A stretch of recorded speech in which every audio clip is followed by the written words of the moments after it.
guys, and welcome back to Casa Day Living Room. Today we're going to be looking at the Winchester 31. This is Winchester's second top-of-the-line offering. I did a review on the Quicksilver 34 a couple of weeks ago. Was very impressed with it. Spoke to Winchester. They said I really needed to try the 31. They thought it was a little bit of a superior bow as far as vibration and the draw cycle. I was very impressed with the 34, so of course very anxious to shoot the 31. The Quicksilver 31 is obviously a 31-inch axle-to-axle bow. The one that I got in was a 29-inch, 70-pound, and when it came in, it was right at 29 inches and at 70 pounds. Didn't come in overweight. Was very impressed with that. The stated IBO, advertised IBO on this bow is 335, and it has an adjustable let-off from 55 to 80%. We'll go over some of the specifics of this bow and the actual report card, give you some of my initial thoughts on it. Very, very pleasurable bow to shoot. It has one of the best draw force curves that I've tried this year. Very solid back wall, plenty of valley. Very, very good shooter. As far as its comparison to the 34, the Quicksilver 34 was about 10 feet per second faster than the 31. But don't let that dissuade you from trying the 31. They are both phenomenal bows, wonderful to shoot, and they have definitely become absolute favorites of mine, and they're in the top 3 that I've tested this year. So excellent bows.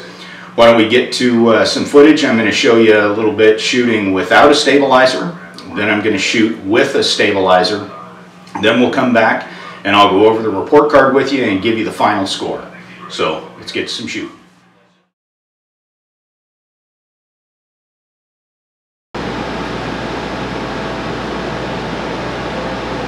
This draw is so smooth, it is hard to get used to. You just come right over, transition into that valley so quick, it's so easy. It's fairly impressive.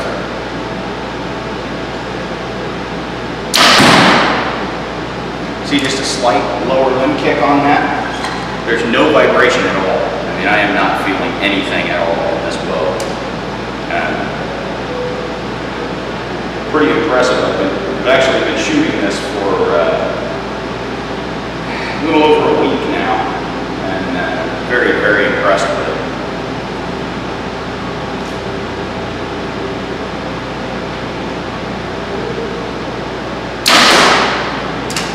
I mean, it just, guys, I can't even begin to tell you. This is very nice, very, very nice. For those of you that like the GT500. Very similar feel, very similar draw, a little bit smoother in the transition, and definitely better on the shot. I mean, I'm just right over into it, just right past that transition, right into the valley, and I mean, you're on the draw stops before you even know it. I can't say enough good things.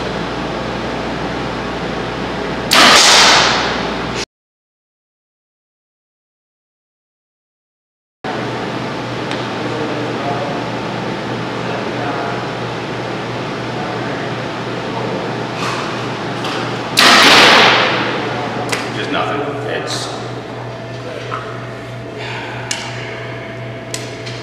This is the tree stand bow I've been waiting for.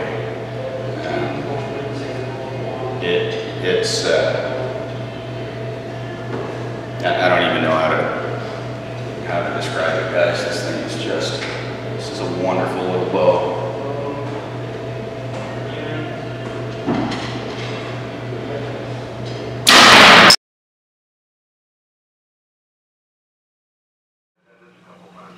Welcome back. As you can see, incredible shooting bow. I was very, very impressed with it. That and the 34. You can go on archeryaddicts.com and look under the bow section, and you'll see the review that I did on the 34. I also have a comparison video where I just shot the exact same footage without a stabilizer and with a stabilizer. I put the two together so you can compare the 31 and the 34. Wonderful, wonderful bows, as you can tell by the first group that I shot without the stabilizer. Very accurate, not busting, wonderful, wonderful bow, very comfortable to shoot. Go over a couple of things on it. This is equipped with the ASAT cams. It's their AccuSpeed technology, wonderful, great cams, easy to work on. The draw links are individual draw modules, not a rotating mod. It's two-track binary cam. Rotating mods aren't there yet. They have their stable lock limb pockets, again wonderfully made. They've taken out a lot of the excess metal to save in weight. Very, very good design. The grip on this bow, very nice. It comes with two different plates. This is the wood side plate, the one that fell off during the review video, because I haven't put them in yet. I was just trying it out. They come with that, and they also come with the synthetic rubber grips, which are probably the ones that I'm going to go with. They're just a little bit more comfortable. Grip and the throat are just phenomenal on this bow. Very, very comfortable, very accurate, very easy to hold. I was very impressed with it. Roller guard system. The one thing that I like the most about this is you've got vane clearance to last you a week. You could literally put wings on these arrows and you've got plenty of clearance. So kudos to them on that. String stop, again, it's a true all carbon string stop, adjustable through a little wing nut back here. Got all kinds of adjustment points. Very, very well done, and takes a lot of the shock out of it. Directional venting on the riser, another great design that they had. What it does is it actually focuses the vibration in the riser down to your stabilizer bushing. So it allows your stabilizer to actually do its job. Very effective, very well done. And again, all of the parts that they have on the bow, stainless steel. For some people that's not a big deal. For those of us that hunt out west and tend to get really, really wet and nasty and hunt the backcountry, it's an added bonus. So kudos for doing a bit of that. Going over the report card. Factory options, I gave them an 8. Unfortunately, they only offer one camo pattern, but they kind of got knocked down a little bit on that because I know people want more options as far as camouflage goes. If I could give extra credit points, I would, because they used the Reaper wood. It's thinking outside the box. For those of you that are a little nervous about having skulls in your camo patterns and that kind of stuff, you can't see it at all. You can look this bow over and you can see little parts that kind of sort of look like a bit of a skull in it, but absolutely no gory, skull Dungeons and Dragons kind of garbage coming off of them. I've actually fallen in love with this camo pattern. Very, very nice. I like the grays in it. So kudos to them on that. So they got an 8 on factory options. Fit and finish was a 10. The bow came in, not a nick on it. Absolutely stellar shape. They did a very, very good job on that. Cost comparison, I gave them 5. These bows retail anywhere from $8 to $8.50. That's right in the midpoint. I think they're actually worth more than that. So kudos to them on the price point. Again, that was a 5. Strings, I gave them a 4 on the strings. I haven't had a chance. I can't give them a 5 because I haven't really had a chance to run these things out and see if I can get any limb twist out of them. But so far, great strings. Haven't noticed any peep rotation in them or any stretch. And I've probably got 1,000 shots in this thing already. So, good job on the strings. Factory setup, they got a 10. Again, it came in at 29 inches and 70 pounds. Axle to axle was great. Thing was set up well.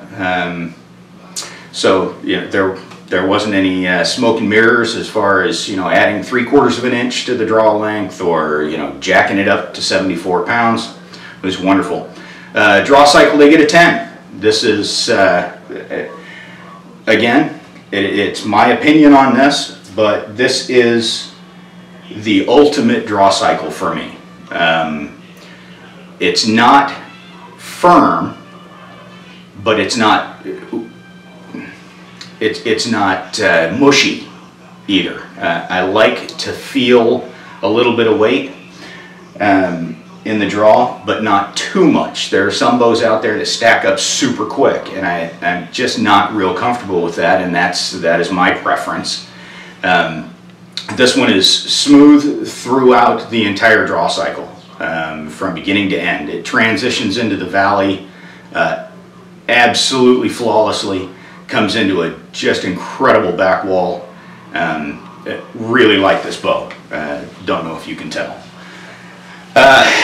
As far as the feel goes, I gave it a 10 again. There's no real perceptible vibration in it. If you close your eyes and you focus really hard, you're going to feel a little bit, but you will in anything. But this is definitely one of the best ones this year as far as the feel on shot, draw cycle, everything. Just wonderful. Tunability, they also got a 10. Again, it's a 2-track binary. Not a whole heck of a lot that you've got to do to set these things up and get them in spec. Wonderful to work on, and they shoot unbelievably well. So tunability, they got a 10. At the shot, I did give them a 9, and I took a little bit away, and I really feel bad about doing this, but you know, to be fair, I have to. You can see from the video, without the stabilizer on it, there is just the slightest amount of lower cam kick or limb kick. Very, very slight. One of the, like I say, one of the best that I've shot yet this year. Incredibly dead in the hand. The bow just sits there, and it's a very powerful power stroke coming out of the bow. You would expect a lot more vibration out of it. It just feels wonderful. Loved it. Accuracy, again, get a 10. As you can see, I was busting knocks, and that's, you know, I haven't had a whole lot of time to tune this thing, shooting it through paper or anything. Basically eyeballed everything and shooting it like an absolute madman. IBO rating, this is where they're going to take a little bit of a hit, unfortunately. I gave him an 8. The IBO on this, I believe, came out around 324, 325-ish at 2970.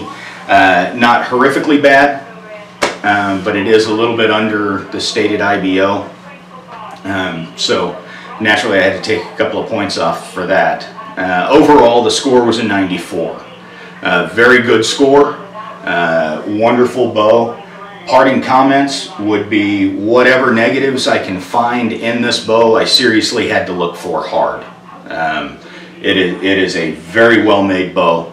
I cannot imagine anyone picking up this bow and not being satisfied, with the exception of Mike Reno, who's a speed freak, but he'll love it anyway because of the way it shoots.